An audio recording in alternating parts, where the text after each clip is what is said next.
Hello les filles, comme vous le savez certainement, le teint est quelque chose de très important et à mon sens la chose la plus importante dans un maquillage.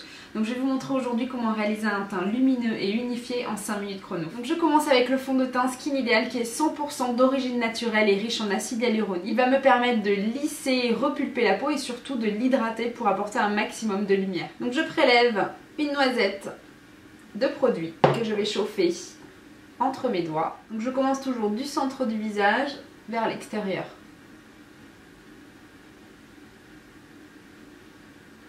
Il s'applique vraiment très facilement, il se fond bien dans la peau et donc il unifie bien le teint mais tout en transparence, donc on a vraiment un résultat très naturel et surtout il apporte vraiment beaucoup d'éclat.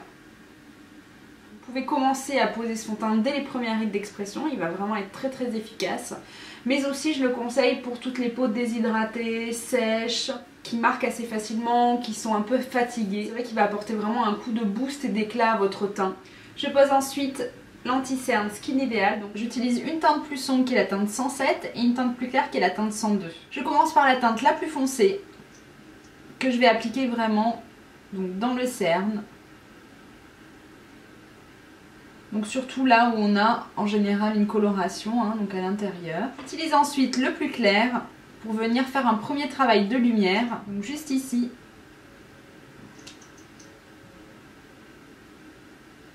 Au niveau des ailes du nez, puisqu'on a toujours des rougeurs, et du sillon. Vous pouvez également, pour apporter plus de lumière, en mettre aussi sur l'arcade. Et ensuite je tapote au doigt.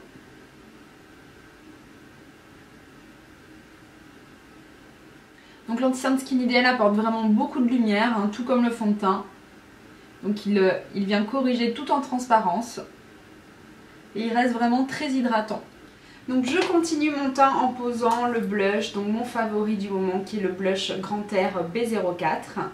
Et donc je vais le poser avec le pinceau blush, donc celui-ci permet vraiment d'apporter une belle intensité. Donc je vous conseille surtout de travailler votre blush avant de poudrer votre teint, de façon à ce que le blush crème se fonde bien avec votre fond de teint. Donc je prélève un petit peu de produit et donc là j'en applique vraiment juste sur les pommettes en tapotant. Donc si vous avez un visage assez rond ou des pommettes vraiment très présentes, vous pouvez juste donc tapoter au niveau de la pommette et monter légèrement vers la tempe pour un petit peu affiner votre visage.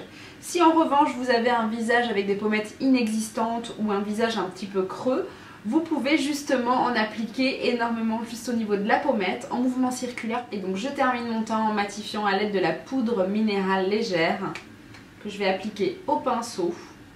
Donc j'en mets vraiment juste sur certaines zones puisque je veux garder ce côté lumineux que j'ai grâce au fond de teint Skin Ideal. Mais c'est vrai qu'on a certaines zones comme les ailes du nez, c'est quand même mieux quand c'est mat. Ici, cette zone où on a souvent les pores un petit peu dilatés, c'est mieux de matifier. Le dessous d'œil aussi pour vraiment fixer l'anti-cerne.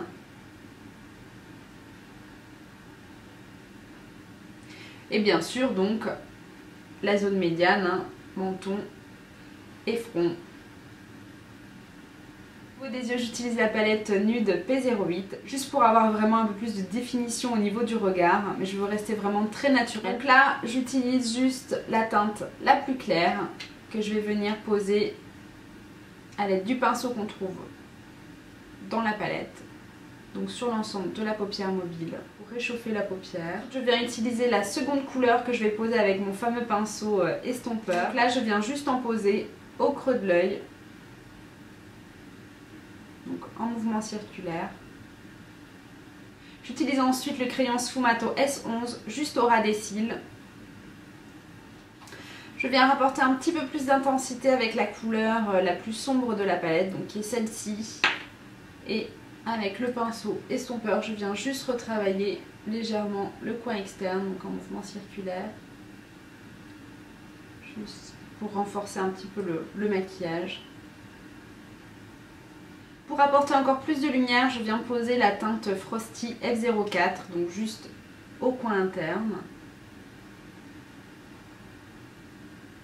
Et je termine le look des yeux avec le mascara 3 en 1 Ultra Black. Et je finalise ce look avec une touche sur mes lèvres de Rouge by Une R05.